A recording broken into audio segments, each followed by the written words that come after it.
the stone and the crown. Long before the cities of glass and steel, before clocks ruled time and crowns ruled nations, the land now called Britain was a wild and sacred place. Forests stretched endlessly, rivers whispered to the gods, and stones stood like silent giants guarding ancient truths. The land before kings. In the age of mist and firelight, tribes lived beneath oak canopies. They hunted, farmed, and prayed to the sky. The Druids were the keepers of wisdom, reading fate in the stars and the flight of birds.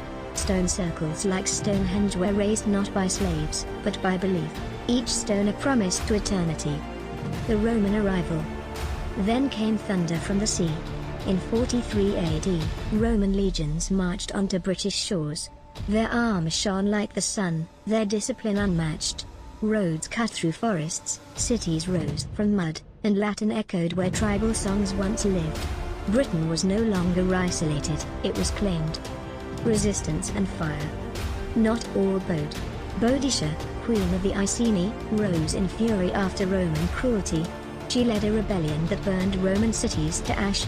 Though she fell, her defiance carved itself into Britain's soul, proof that this land would never be easily owned.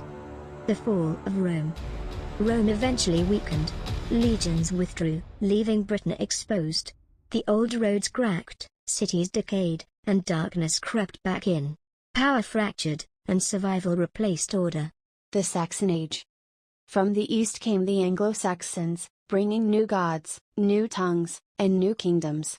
Wessex, Mercia, and Northumbria rose. Warriors ruled, poets sang of honor, and kings were crowned by sword and oath. The Viking storm. The sea roared again. Viking longships struck like lightning. Monasteries burned, kingdoms fell, and fear spread. Yet from chaos came unity. Alfred the Great stood firm, defending knowledge and land, shaping the idea of England itself. The Norman conquest. In 1066, fate turned at Hastings. William of Normandy defeated King Harold.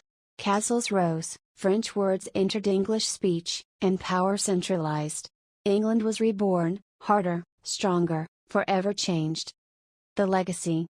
From stones to crowns, from tribes to thrones, Britain was forged through invasion, resistance, and resilience.